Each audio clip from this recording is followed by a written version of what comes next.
memoir, Mark takes us on a harrowing journey as he bounces off the restrictive walls of his closet and plunges into the darkness of drug and alcohol addiction, prostitution, and suicide attempts. This book is part of his journey. It's about Mark, it's about failure and the human experience and resiliency, finding a truth in the margin. Mark is a writer, athlete, fitness coach, an LGBTQ addiction recovery advocate. When I first met him, he was on his way to Coeur d'Alene, the Iron Man. We're so lucky to have him here. Mark Turnipseed. Thanks, Michael. Yeah. Appreciate it. Appreciate it. Thank you.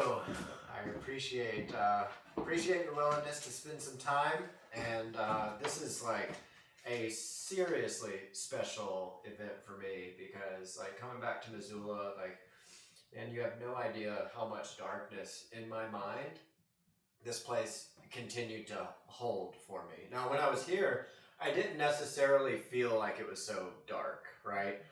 And all my friends, after reading this book, they're like, were you really going through that space? Like, was that really your existence while you lived in this town? And I tell them, yes, it was. Like, as far as I can remember, when I look back on my existence here in Missoula, that's what I had experienced. And that is what I had, in the same way is how I experienced my childhood. Lots of trauma. So when I look back on my life, all I saw at the beginning of writing this book, my suicide race, was a life filled through the lens of trauma. And so what I want you to recognize now is that out there in this city, in this one of the most beautiful cities in the entire world, that there are tons of people who are walking in the street right now and they seem like they have everything together. They seem like they have love. They seem like they're not anxious. They seem like they're not depressed. But just remember that everybody might be going through something very challenging like I was. And that's why it's so very important to always be on our guard that love is number one. Love and kindness and compassion is first in everything we do. Because had I not had as much love and compassion and kindness around me, I would not be standing here today. So your little bit of kindness, a smile in the street, or paying somebody's ticket who forgot their credit card at a Starbucks, anything like that can save someone's life. And with that, I will just go ahead and start diving into the reading. This reading, I will say, is going to go over some very challenging topics from my childhood. And this book, unfortunately, when I wrote it, I didn't really know what I had done to overcome my struggles. And I'm still this day trying to sort it out. And so it's been 3 years since I wrote this book. Upon finishing writing this book, I took a few years off just to kind of figure out who I was, right? Because it was almost as if I was reborn through this process. And I will show you that rebirth, right? That rebirthing process. Over the past probably month and a half, I've now began to write down the process of, so the ways that you can actually implement this type of stuff into your own life. And when you read the book, you'll probably read a lot about sober groups, AA, and everything like that. That does play a big role, but I want you to understand that the big role that it plays is not necessarily AA in and of itself. It's tapping into love. It's tapping into compassion. And the biggest number one thing for people who are suicidal or using heroin like it's, like they're trying to die, is letting them know they're not alone. That's when the magic happens in AA. That's when the magic happens in any sort of program. Somebody goes, oh my goodness, I'm not alone. So when I started going through this process of recovery on my last suicide attempt, when I jumped into the pool and started training for my Ironman, and I started to share this in the blog, the very first thing that happened to me was I started to get messages and emails back that let me know that I was not alone. And that powered me beyond anything else that could power me. So if you're struggling, let it out. Be vulnerable, recognize you're not alone, and then you can transcend your issues. You can transcend your problems. So, I am going to just go ahead and start diving in here. And I'm going to start with the intro. The intro means a lot to me. So here we go. My suicide race. Winning over the trauma of addiction, recovery, and coming out. A memoir by Turnipseed. Introduction. My lies began when I was 6 years old, and throughout my childhood and many years of my adult life, I tried to build a house on a foundation of those lies.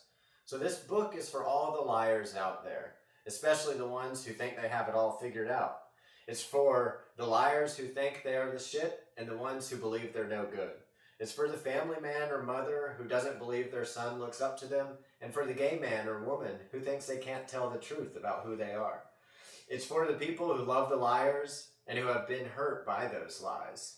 For far too long, my lies caused pain and tears to those I loved. And as you continue reading, you'll learn about my lies and my addictions, substances that allowed me to avoid pairing actions and consequences together, substances that put me in a black hole where morals didn't exist, making it possible for me to bypass the experience of remorse. I now recognize that my first impulse was to shove guilt under the rug and act out in anger and frustration because I was so scared my lies would be found out, that my true identity would be revealed. I thought, people will know I'm a drug addict.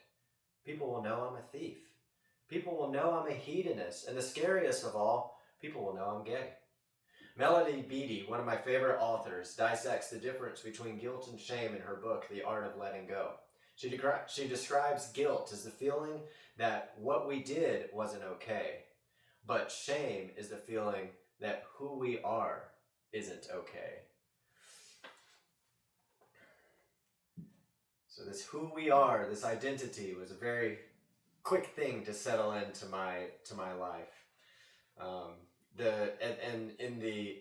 In the first few years of my life, it started to play out in very interesting ways. So I'm going to skip on down to chapter 1 now, where my first kind of real conscious moment of I'm not right, I'm icky or I'm wrong kind of came about. And this was when we were in a trip to Disney World, of all places, where I would experience the first negative kind of conscious moment of my life. So we've been in Disney World all weekend, right? And I think we might have been all week for all I know, I was 6 years old. But we're walking through Disney World, and it's towards the end, and we can finally go in the gift shop. I'm extremely excited because we hadn't been able to get a gift the whole time because my parents didn't want to lug a gift around Disney World. So we asked them, they say, finally you guys can go in the gift shop. And it's no different than this. We run into the gift shop, we start looking at all the shelves, looking at all the things. They say, you pick out one stuffed animal. And I knew exactly who I wanted. I wanted Minnie Mouse. So I ran right over to Minnie Mouse, grabbed Minnie Mouse, and brought it right back to my dad. So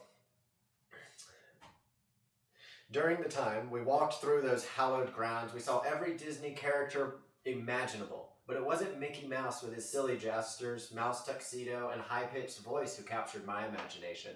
I was most intrigued by Minnie Mouse with her adorable polka dot dress and white frilly underwear that tuffed out with every step and delicate swirl of her body. Then, when it came time to leave Disney World, before strolling out through the big blue and white gates into the dreaded, expansive and hot parking lot for our long drive back to Atlanta, we were gifted with a huge surprise, a trip inside the souvenir shop. My brother and I had asked every time we passed the shop, can we please go in? Our parents responded with, not now. We have more rides to do.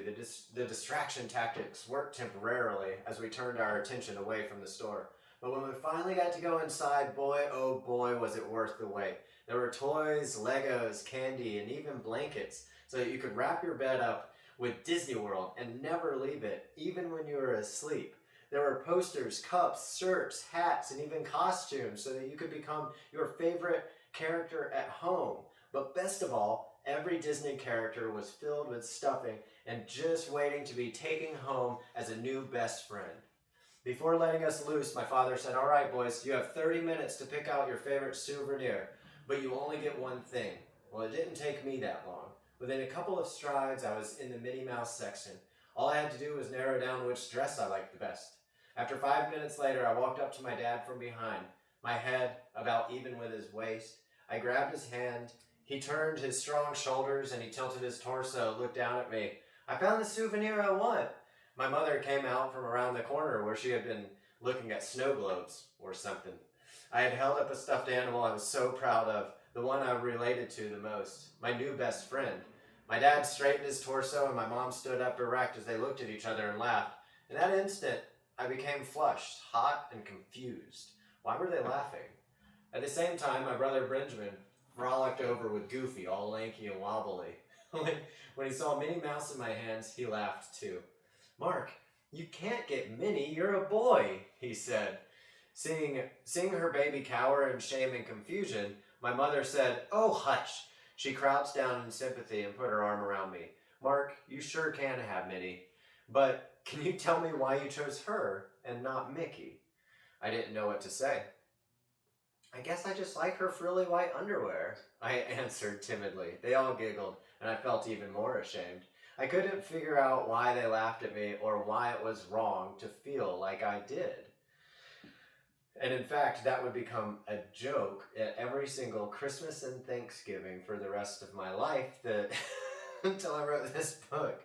So that's how trauma can continue to replay in a way that is very innocuous, right? It almost doesn't seem like it's a traumatic thing. But inside of my little head, what I was going through was I am horrible, I'm despicable, and I'm wrong, and everyone's going to laugh about it. So the next chapter comes into a trigger warning for anybody who has child sexual trauma. If you do, I have great resources in the back of the book and we can talk after the meeting as well. So the next chapter is titled The Beauty Fort. It was Saturday with the extended family, a perfectly normal day, nothing special. As I walked in the door with Benjamin, we were surprised by Cody, who came swinging around the corner from the stairwell that was hidden from view. He had a big smile on his face, which meant he must have been up to something good downstairs, usually either watching a football game, playing an intense video game, or gearing up for hide and seek. This particular day, he said, "Come check out the huge fort I made." The expansive fort was constructed of all the spare linens of the house and stretched the surface of the basement.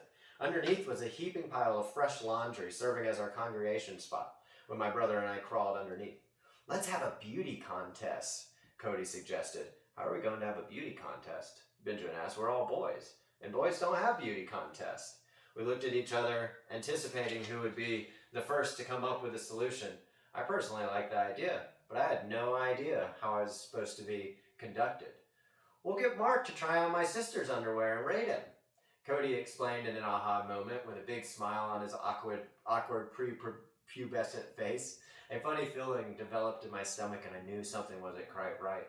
I didn't much like being in underwear in front of other people. I knew for certain I wouldn't like being in someone else's underwear in front of other people, particularly a girl's underwear, and in front of my brother?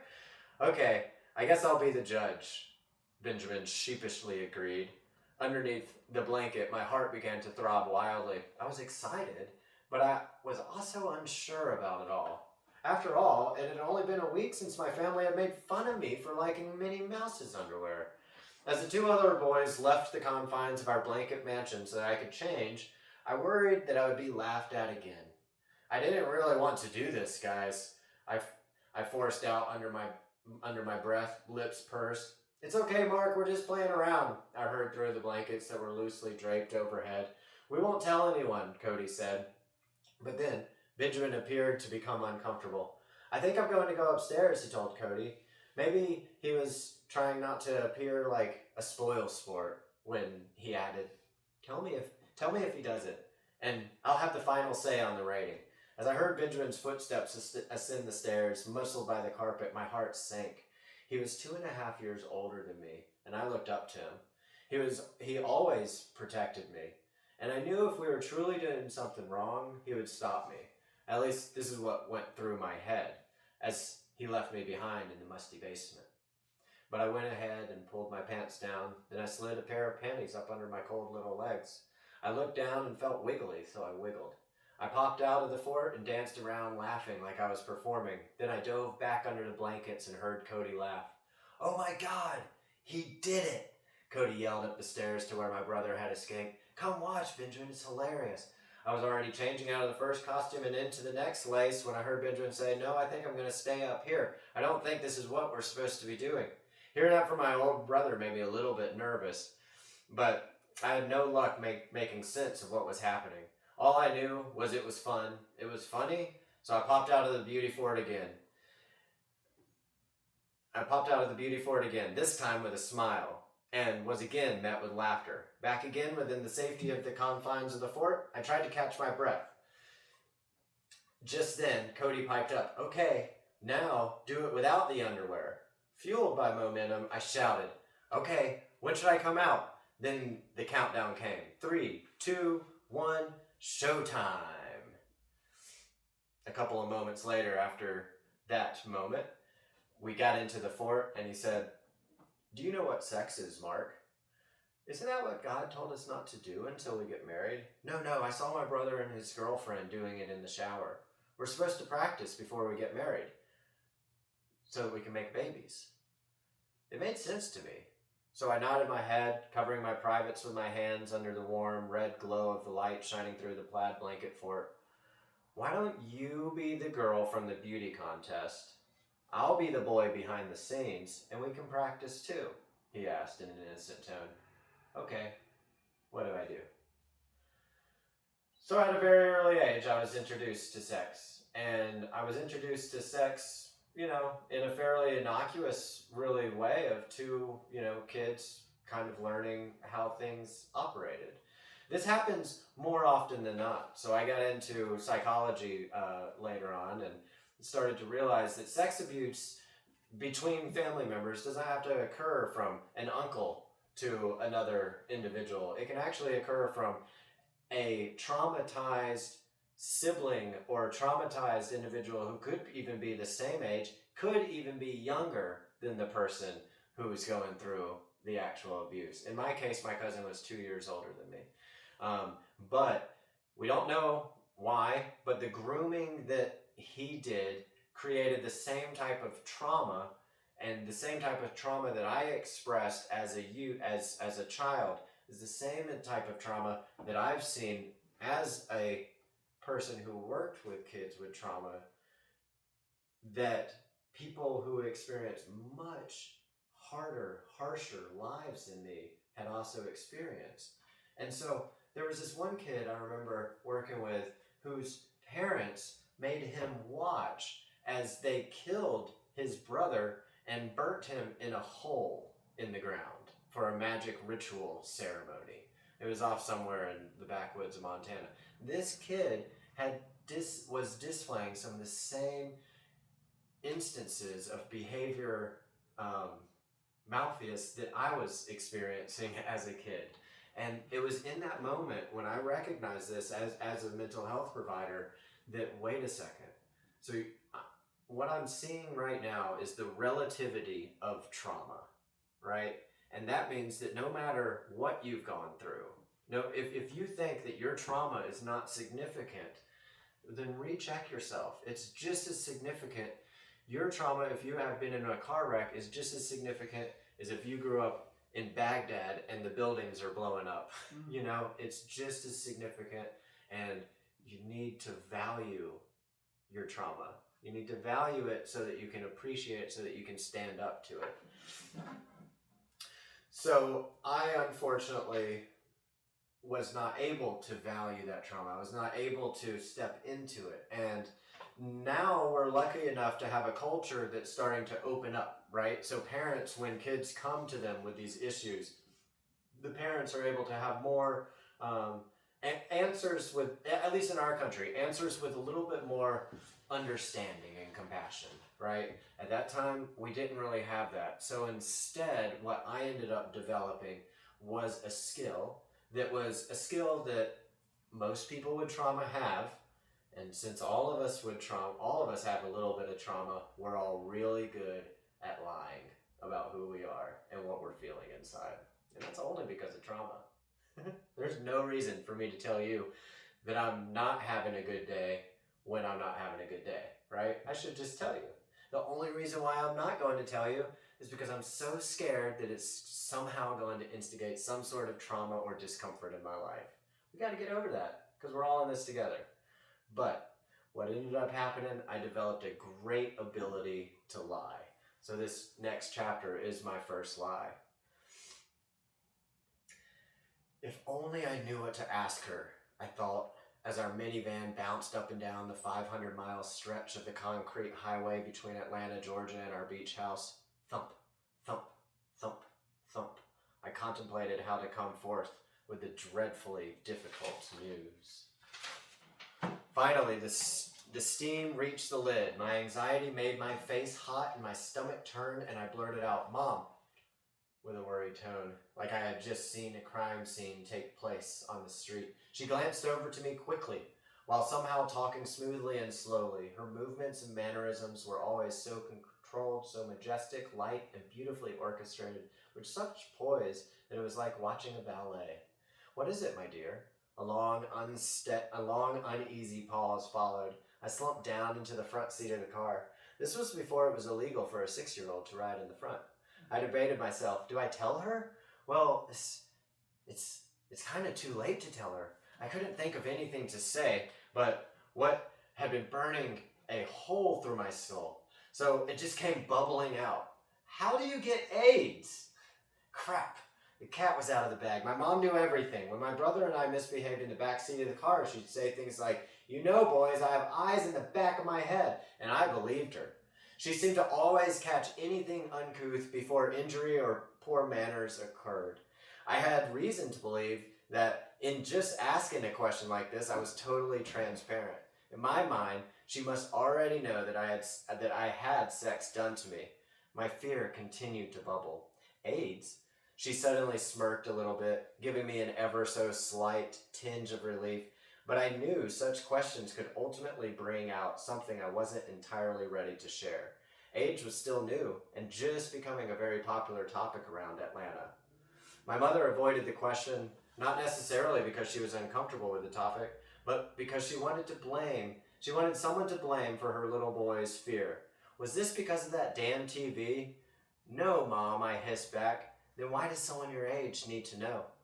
The world around me seemed to sharpen and close in, and the sound of our minivan's engine became a distant echo as fearful thoughts took residence in place of actual experience. My brain felt as though it was slowly swelling up, and I felt dizzy and more than a little squeamish. Memories from the basement beauty pageant played out in my head, paralyzing me and making me feel cold and lonely.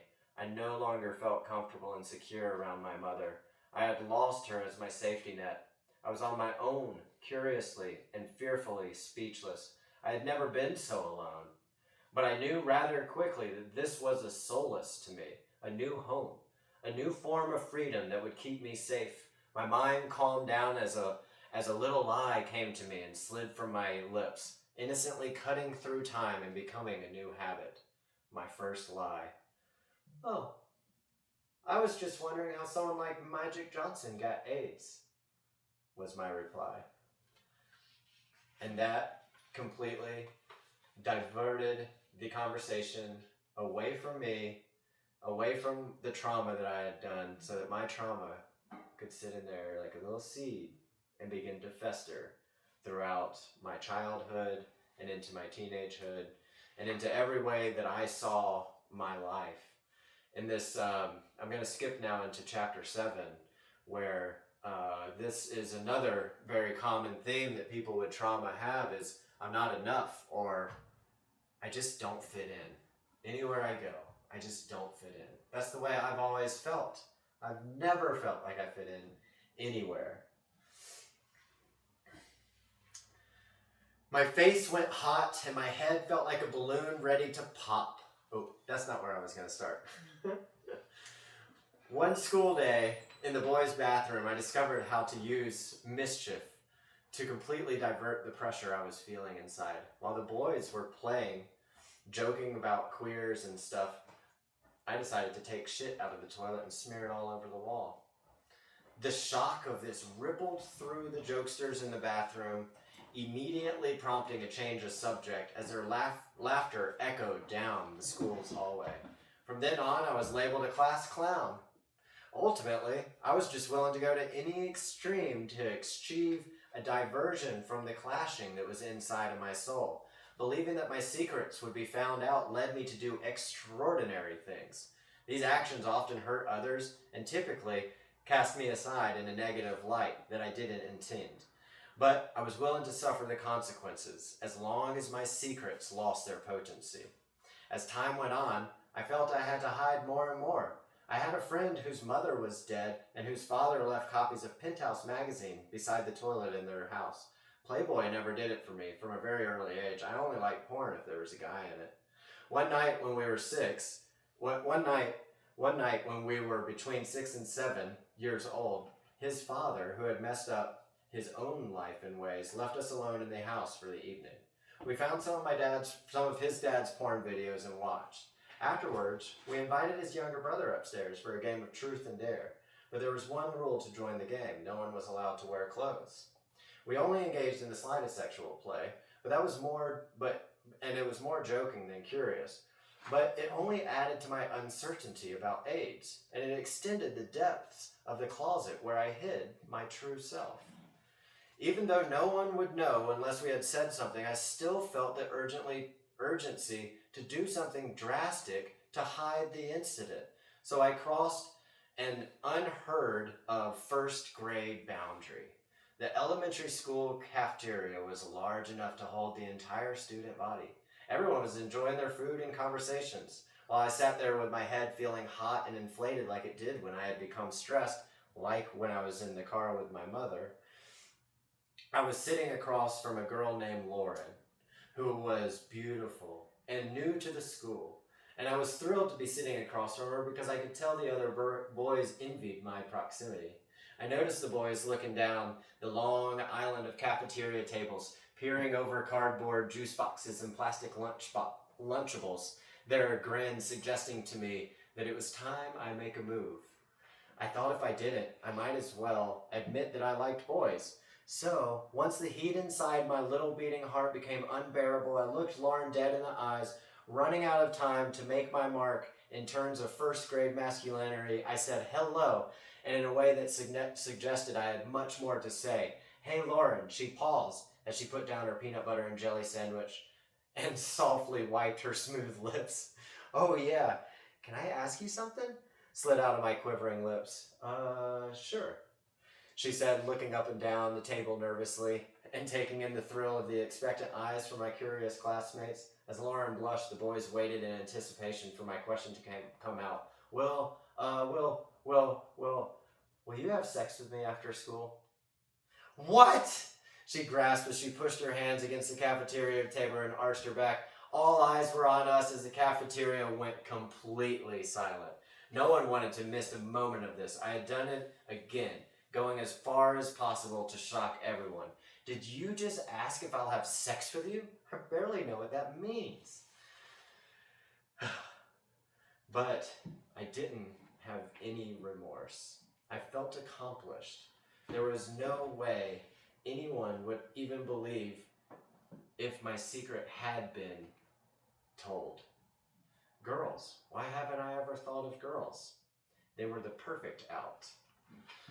So, there would begin in first grade one of my ways of using my surroundings, using people in my life to divert what I was trying to hide from what everyone else might think about me. Now, you may be able to look in your own lives where there might be some ways that you might use other people to hide your own personal identity. And this is where I'm saying at the very beginning of my book, this is not for the addict out there. It's not for the person who's depressed. It's for all the liars out there. Because those little lies that we have that block other people from seeing who the real we are is also blocking who they really are. And we just can't continue to do that to each other because inside of us, inside of each of us is the key to the universe, is the key to unlocking all the issues that we have. And it's right inside of here. And if we're blocking with our lies the discomfort, from the trauma that we have, then we're locking all the love up that could be healing us. So at the same time that my childhood friendships began to develop, I was shown the glory of and developed a subsequent fascination for sports. Of course, I knew what sports were. My dad watched games nearly every night, and we frequently went to football games and basketball games. My parents tried to keep Benjamin and me involved in a sport every season to boost our confidence, keep us busy, and instill a character of dedication and teamwork. Most of the time, though, I had to be dragged to practice or lured to the stadium as an unwilling spectator. I was only in attendance for the candy, frozen lemonade, or a milkshake.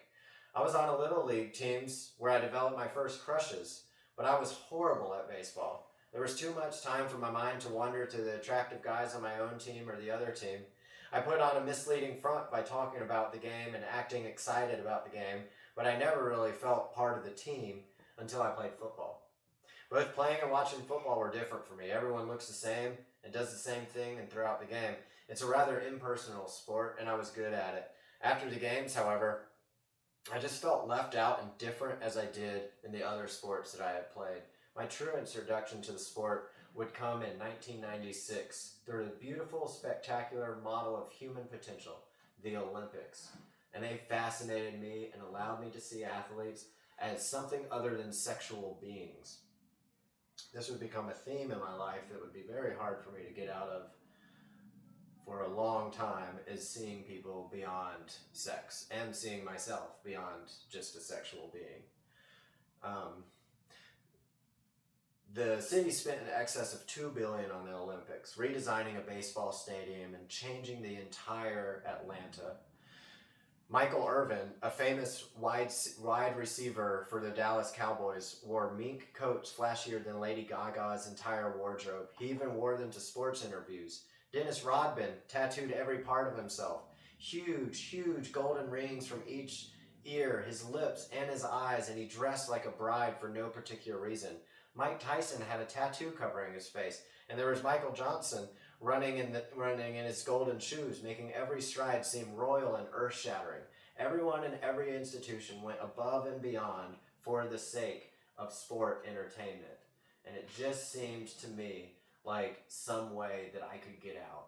So girls had kind of became an identity that worked for me to dissuade everybody from who this little boy was who had gone through this trauma, who at least I thought that I had AIDS, so all these little lies that I was covering up, now I would use things. First it was girls, then I found out about sports, and then I could use sports as now my identity to hide. So I was the most competitive person that you could ever imagine as a little kid, and if you got in my way, I would hurt you. So sports had become my way. By the time the 1996 rolled around, I had suspended from school several times. So much was trapped inside me that I simply didn't know how to control myself within the boundaries of everyday life. I didn't have any other way to deal with my anxiety. My coping strategies were limited to acting out publicly or self-soothing sexual gratification. So the Olympic pageantry came at the perfect time for me. I was 9 years old and desperately seeking inspiration. I don't remember a great deal from age 6 to age 9. Those childhood memories are fragmented like shattered stained glass window shoved into a cylinder. They're a kaleidoscope of poorly pieced together shards, painful memories of me trying to run from my fears and sexual identity, and of hoping to collect new identities in order to mask the shame and learn to cope. There were nights before attending the Olympics after my mom put me to bed where I would stand up after I heard the last thud of her footsteps upon leaving the staircase, and I would slip down my pajamas and little tidy whities. I would look in the mirror, turn to the side, back towards the mirror, and tuck my chin down my short stomach so that my eyes could overlook my undeveloped penis. I would cover it with my hand and imagine what it would be like if it wasn't there. When I pulled my hand back and the little member shot forward, I'd feel a rush of shame, and I'd hide it again. Other times, I held my hand there and considered getting a knife to dismember myself, but I was so scared of blood, having witnessed the human body ride at Disney World, that I'd turn off the lights and masturbate to relieve tension. I remember thinking of suicide at the time, but I didn't really know what it was. I just thought that maybe I should die since I was born wrong. As I witnessed the Olympics, however, something else began to draw my attention away from my developing body. The events inspired a fascination within me that allowed me to redirect some of my childhood fears into healthy behaviors. The ambition, confidence, and goal-directed discipline of sport helped me greatly for a few years. I heard stories about impressive Olympic athletes like Wilma Rudolph, an African American born premature to a poverty-stricken family of 21 children.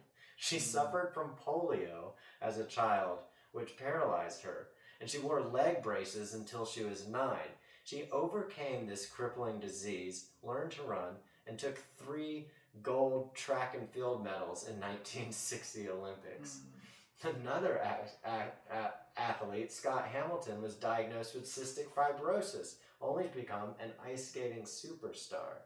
And then there was the great Jesse Owens, an African American man who had the guts to run the 1936 Olympic track and field in the middle of Nazi Germany.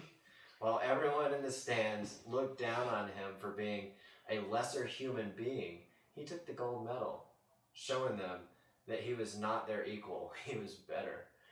Each event had some tear-jerking story attached to it that moved through my heart so intensely, more intensely than burning a finger in a fire. I was hooked. If these people could do it, maybe I could do something great too. So I'm starting at this point to recognize that there's ways that I can work through, that I can process the trauma, right? That I can process going through what I had been through.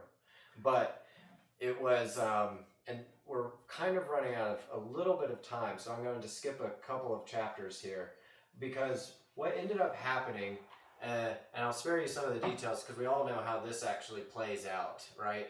I went from the girls, I went into the sports, and then very quickly, right around 12 or 13 years old, I learned about drugs.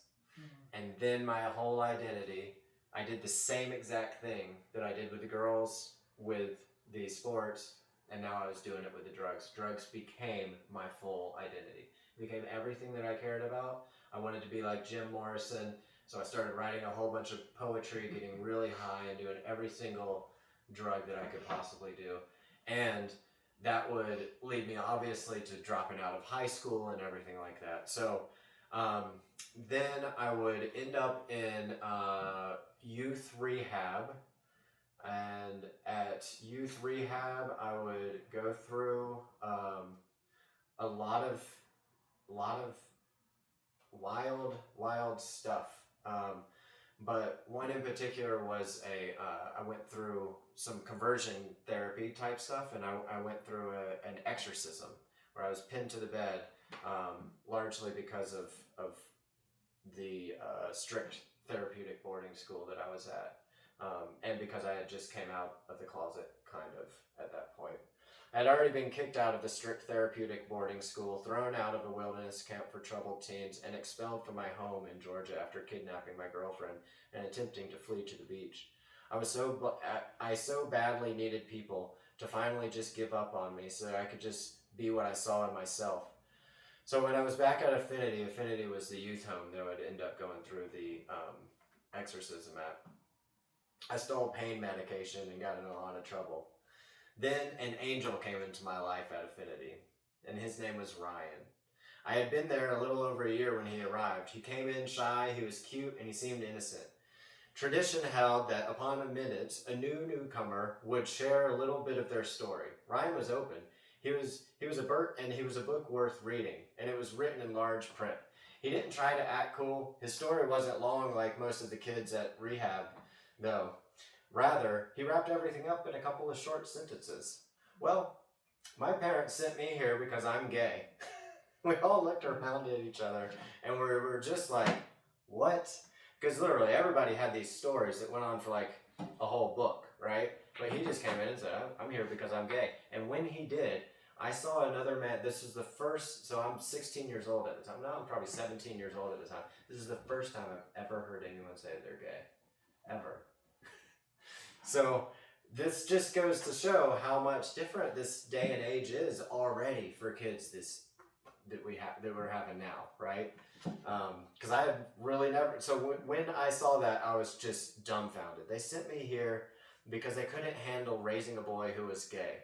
The people in their church would disown them, and I would ruin everything. I couldn't believe my ears. The confidence of this boy was exhilarating. I knew people had come out of the closet, but no one who came out of their closet to parents like these. How did he do it? And could I do it too? So this is a similar theme that would run on, the same thing that happened with the Olympic athletes, the same thing that happened with Ryan. If he did it, then maybe I can too. Well, that's the same thing if you think about it. It's the connection. That's the same thing of recognizing that we're not alone. And the more and more that we can help other people to recognize that they're not alone, the more and more that they're going to be able to climb out of whatever trauma that we don't even know that they've been through. So enable these people through love and compassion. That's the only way out of it. This next chapter is called Prostitution and Heroin. I'm not even going to dive in too deep into that, but that is the chapter of this city. So when I moved out here for college, I dropped straight into drug dealing, prostitution, and very quickly came heroin.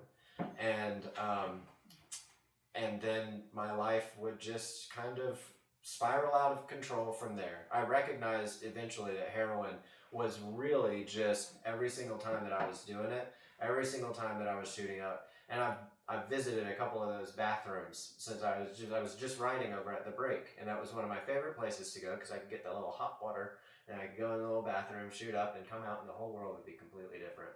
And this town had a lot of those memories for me. So this is why when I came in and said this is one of the most exciting book readings that I've ever done, is because when I was walking through this town handing my little flyers, I kept weeping. I kept crying. And I kept doing that because I recognized that now I can walk around and I can take my darkness and turn it into other people's light. And I can just share my hope. And so if you have any sort of little darkness, it doesn't have to be prostitution and heroin. It doesn't have to be coming out of the closet. It doesn't have to be childhood sexual trauma. If you have any darkness in your life, just share it. Because what you're going to do is you're going to enable yourself and other people to rise above it. That's just how it works. And it's a beautiful, beautiful thing, because magic happens when that happens. So ultimately, guys, here's what is going to happen throughout the rest of this book after the prostitution and heroin, right? I was trying to get into graduate school here, studying psychology, and the heroin would take its hold, and I wouldn't be able to continue in graduate school. And so I also ended up getting a girl pregnant. And the first girl that I got pregnant, I was teaching her because I was teaching the Psychology 101 class. So I got my student pregnant, and then we got married. And we moved to Wyoming, where I would continue to try to kick my heroin habit for a couple of more years. She would divorce me, and then I would end up in a couple of years there where I stopped using heroin, and I got heavy on alcohol and booze. And then I had a serious concussion that left me where I was completely speechless. I couldn't talk, I couldn't make sense of what time of day it was, and I didn't know my friends' names. And it was at that point that my doctor said, if you keep drinking, you are going to have a wet brain and you're going to be on disability. And that was perfect for me because I had just gotten fired from my job as a mental health counselor because I obviously couldn't function anymore. So I was like, you know what? This is it. I will now be the people who I was serving, and I want my drugs delivered to me. I would even, as a mental health counselor, I would even pick up their beer for them. I was like, this is going to be perfect. So I just started drinking myself into oblivion. I didn't quite make it to oblivion. Instead, I ended up finding an AA room. And this is where I'm talking about the connection. I started to make connection. I started to recognize that I wasn't alone. And I also started to recognize that everything could be beautiful if I shifted my perspective a little bit. This would all come through the understanding of mindfulness, and this would all come to the understanding of catching hold of my breath. And this all came during my instance when I was in rehab, when I couldn't even brush my teeth because my teeth were falling out. They were all bloody. And I went up to my counselor. I go, I'm so hopeless. I can't even brush my teeth. And she goes, why don't you go try to do it mindfully? I go, how are you supposed to do that mindfully? I mean, I've been teaching mindfulness, but how are you supposed to brush your teeth mindfully? You know, I didn't really know how to apply some of the stuff that I had been teaching people. And I went in and I did it mindfully, and I liked it. I enjoyed the process, right? I got done and I was like, oh my gosh, my teeth aren't bleeding, and I had a fun time doing it. I smelt the mint better, like everything was just a little bit better. And I go, maybe I could go make my bed like that too. So I did that mindfully. And then I just started to do other things mindfully. And what it did was I started to recognize the taste of the toothpaste better. I started to recognize that in moments that I hated, in moments of discomfort, I could find what? Peace. I could find happiness, and I could find that I was enough inside of it. And I could actually find satisfaction in it. And this is where, when it all comes back around full circle, because if I can find comfort in the discomfort, if I can find peace within the discomfort, then there is literally never any reason for me to hold back my darkness anymore. There's never any reason for me not to be vulnerable anymore. Because I know now that if I just let it out, then I'm going to be released from it, right? And I know now that if I'm mindful of it, then when I'm in that discomfort, when I'm in that moment of discomfort, the actual discomfort of it fades away into beauty, because that's all that's left is God and beauty. And then that's freedom. That's freedom. That's Zen. That's where we're all trying to go to, right? So that is ultimately what I would come to recognize through this journey, but it would take a while to get there. And the catalyst for me to finally really truly understand that was going to end up being Ironman triathlon. So I would go through a number of suicide attempts. I would go through 3 different suicide attempts within the span of about 2 weeks, where I tried to kill myself and I tried to kill my ex-wife. So I become suicidal and homicidal. And I would, at that point, I was just ready to go, and I was ready to take everyone down with me, right? And so I went to the gym, and after my 3rd suicide attempt, I didn't want to go home. So the only place I knew to go was to the gym. I was living up in Whitefish, Montana. And I went to the gym, and I jumped into the pool, and I could barely swim across to the other side. It's a 25-yard pool. I could barely swim across to the other side. At this point, I'm 230 pounds, and I can barely walk up a flight of steps. Like, I was diagnosed with COPD. I was on one of those steroid inhalers. My doctor told me by the time I was 35, I was going to be on oxygen, walking around and pulling it everywhere that I went. So I was suicidal. I was like, man, I'm just ready to check out. I've ruined it. I've ruined my entire life because of the trauma that I went through. And then I was like, man, I don't even think I can swim across this pool, but I just tried to kill myself in a river and drown. So what the hell? If I drown in this, it won't be that bad. So I jump in, and I start swimming, and it's so hard. I think I'm going to drown at the end. I get to it, and I remember getting almost to the end and just being like, I'm going to turn around and I'm going to go back. And I don't know if you guys recognize this, but the thought patterns that I just read in this book, that thought pattern is completely different. That's a whole different neural pathway of going, I'm just going to go back. I'm just going to go the extra mile. I'm just going to do something that I don't believe that I can do, and I'm just going to keep doing it regardless. That's not who I used to be. So this event of me swimming in this pool, of me starting to do triathlon, was not who I was. And it was not something that naturally came, right? It was not something that I thought would even work. It was something that I just kind of fell into. So I don't think that it's an answer for people who have trauma or who have addiction issues, but it worked for me. So this is my suicide race. This is me recognizing that I was really freaking good at giving up, that I was really freaking good at letting go. If I could be so good at letting go and so good at giving up, then why can't I give up and let go into something that's going to help my health and potentially help other people's health? Why not? So that's what I started doing. I just started giving up every single day. I go, look, I'm really good at saying I can't. So instead of saying I can't go do this training, I'm just going to tell myself I can't lay in bed anymore. And so I started changing every conversation that I had in my head. I started changing those neural pathways, and everything started to change. And then it was a slippery slope, because you start to recognize the stuff that you can change inside of your head. You start to recognize how powerful you are, and you're like, man, I can do anything. Like, all these limitations that I had put on myself are just false. They're false because of the lens of trauma that I had had. So now I've been married with 2 different women. Now I'm in my second marriage, and I have a second baby on the way at this point. And the biggest challenge of my life is coming up, the Ironman race. I had been training now for 2 years. I had lost about 70 pounds, and I was pretty much ready for it. But I could not do this race. I could not do this race until I was honest about who I was to everybody.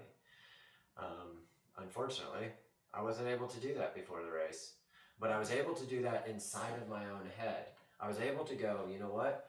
After this race is done, I have made up my mind